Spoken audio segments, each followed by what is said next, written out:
திருச்சிற்றம்பலம் தில்லையம்பலம். நாளை அற்புதமான நாளை இரவு மகா சிவராத்திரி. குலதெய்வத்துக்கெல்லாம் தலைவனான மகா சிவராத்திரி அன்று அடியார்கள் அனைவரும் ஒவ்வொரு தன்னுடைய குலதெய்வத்தை நோக்கி போவாங்க.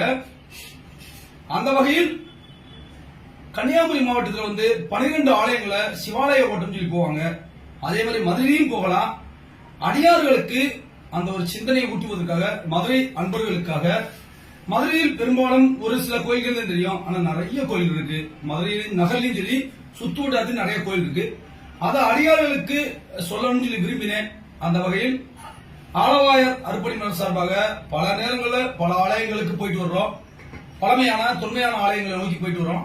அந்த வகையில் நாம் மதுரை மீனாட்சி அம்மன் கோயில் நடுநாயகமா வீட்டிற்கு மீனாட்சி கோயில வழிபட்டு விட்டு நாளை இரவு வாய்ப்பு இருக்கவங்க இருசக்கர வாகனத்திலேயோ நடந்தோ போகலாம். அங்கிருந்து புறப்பட்டு ஆரப்பாளையத்திலிருந்து சிம்மக்கல் செல்லும் சாலையில பிட்டிக்கு மண் சுமந்த ஆலயம் இருக்கு. அந்த பிட்டிக்கு மண் சுமந்த ஆலயத்துல வழி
திருச்சிற்றம்பலம்.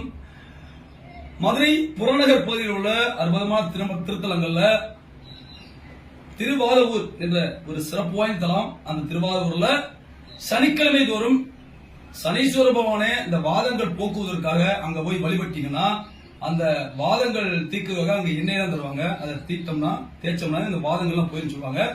சனீஸ்வர பகவானுக்கு தனிச்சனி இருக்கு, வாகனங்கள் கிடையாது. அதே மாதிரியா காலபைரவருக்கு வாகனமே இல்லாம அங்க உள்ள சன்னிதி இருக்கு. அப்படி ஒரு தலம். அதன் அருகில் எம்பிரான் மணிவாசக பெருமான் திருவாசகம் தந்த மணிவாசக பெருமானுடைய பிறந்த தலம் இருக்கு. அற்புதமான தலம். அதை முடித்துவிட்டு நேராக பூவந்தி சாலை வழியாக நீங்க திருப்பூணம் வந்தீங்கன்னா நம்மளுடைய முன்னோர்கள் பாவங்கள் தீர்க்கக்கூடிய தலம்.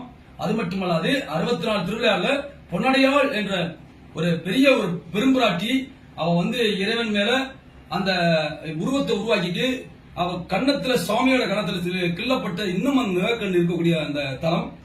திருஞான சம்பந்தர் அதை மட்டும் திருஞான சம்பந்தர் அந்த வைகை ஆற்றங்கள்ல இறங்கும் போது சுவாமியோட திருவிளையாடல் நடக்குது.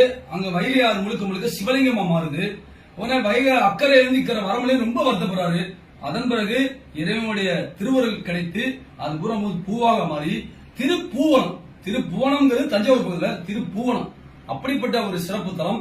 அதனால இந்த அளவும் சொன்னா கூட சிவலிங்கம் கிடைக்கும். அங்கிருந்து நரிக்குடி வழியாக நம்ம திருச்சுழி வந்தீங்கன்னா தீர்க்கவே முடியாத பிரச்சனைகள் சுழல்ல மாட்டிக்கிட்டோம்னா தீர்க்கவே முடியாம இருப்போம். அந்த ஆலயம் போனீங்கன்னா பூமிநாத சுவாமி ஆலயம் அற்புதமா அந்த பிரச்சனை எல்லாம் தீரும். அங்க பகவான் ரமண மகர்ஷியோட அந்த பிறந்த இடம் இருக்கு, அதையும் காணலாம்.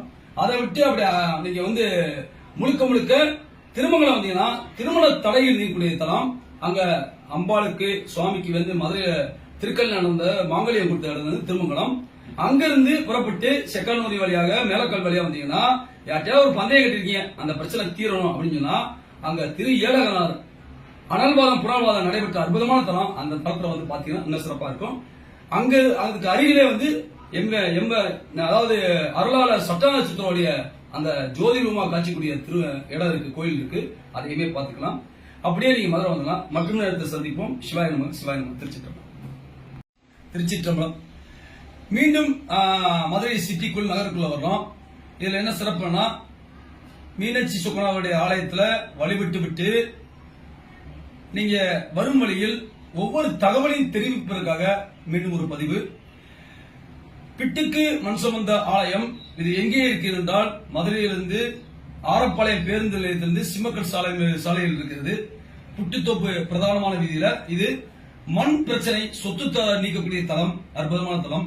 அங்கிருந்து செல்லூர்ல வைகைக்கரையில் இருக்கக்கூடிய ஒரு அற்புதமான திருத்தலம் திரு ஆப்படையார் கோயில். சேந்தன் சொல்லி மன்னன் வறுமையை போக்குறதுக்காக மணலையே சோறாக மாற்றிய தலம், அற்புதமான தலம். அதுல இருந்து அப்படியே நீங்க சிம்மக்கல் நோக்கி வந்தீங்கன்னா அனைத்து பிரச்சனையும் தீர்க்கக்கூடிய நடுநாயகமா வீட்டிலிருந்து அருள் பாலிக்கும் அற்புதமான ஒரு திருத்தலம் ஆதி சொக்கநாதர் கோயில். இடைக்காட்டு சித்தர் வழிபட்ட தலம்.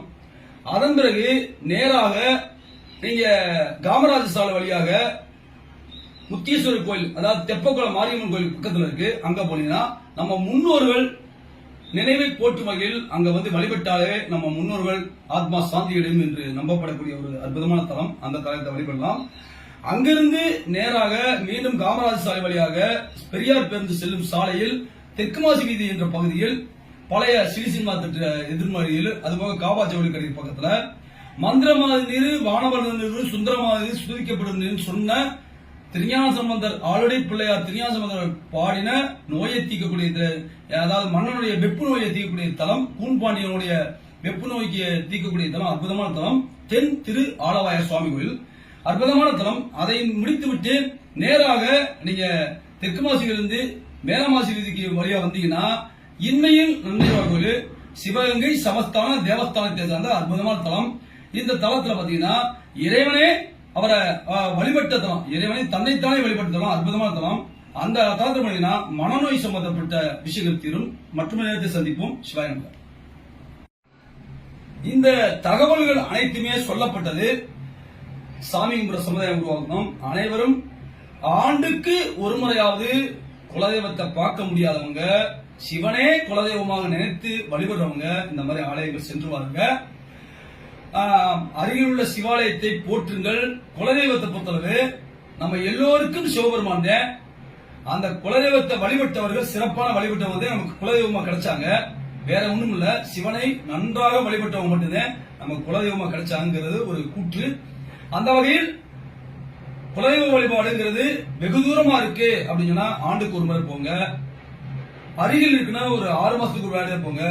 மிக அருகில் இருக்குன்னா ஒரு மாதம் உரிமையா போங்க. குலதெய்வத்துக்கெல்லாம் தலைவரான சிவபெருமானை வழிபடுங்கள், தீபம் ஏற்றுங்கள். அந்த வகையில் நினைவூட்டும் ஒரு செயலாக இந்த மதுரையை சுற்றி உள்ள ஆலயங்களுக்கு இதை கொண்டு போய் சேர்த்தோம். சிவாய நமக. திருச்சிற்றம்பலம். திருச்சிற்றம்பலம். இவ்வளவு சொன்னது மதுரை சிட்டிக்குள்ள, மதுரை நகருக்குள்ள இருசக்கர வாகனத்திலேயோ சைக்கிள்லயோ நடந்து போறவங்களுக்காக சொன்னது. மதுரையின் புறநகர் பகுதியில கார்ல போலாம், இருசக்கர வாகனத்தை போலாம். அந்த வகையில் ஒரு அற்புதமான தலம் திருவாதவூர். மதுரையிலிருந்து ஒரு 22 கிலோமீட்டர் இருக்கும். திருவாதூர் சென்று அங்கே இறைவனை வழிபட்டு விட்டு அங்கிருந்து பூவந்தி வழியாக திருப்போணம் என்ற ஊர் இருக்கிறது. அற்புதமான ஒரு சிவத்தலம். அந்த ஊர்ல இறைவனை வழிபட்டு விட்டு அங்கிருந்து நரிக்குடி வழியாக திருச்சி பூமிநாதர்களுடைய ஆலயத்தை வழிபடலாம். அங்க வழிபட்டு விட்டு அங்கிருந்து மீண்டும் திருமங்கலம் என்ற ஊர், மதுரை ஸ்ரீவில்லிபுத்தூர் பகுதியை, மதுரை திருவள்ளிபுர ரோடு திருமங்கலம், அங்கே வழிபட்டு விட்டு திருமங்கலத்திலிருந்து அங்கிருந்து கிளம்பி செக்கானூர்னி மேலக்கால் வழியாக நேர உங்களுக்கு அற்புதமான ஒரு திருத்தலம் திருவேடகம் என்ற அற்புதமான ஒரு திருத்தலம். அது சோழவந்தான் செல்லும் சாலையில் இருக்கு.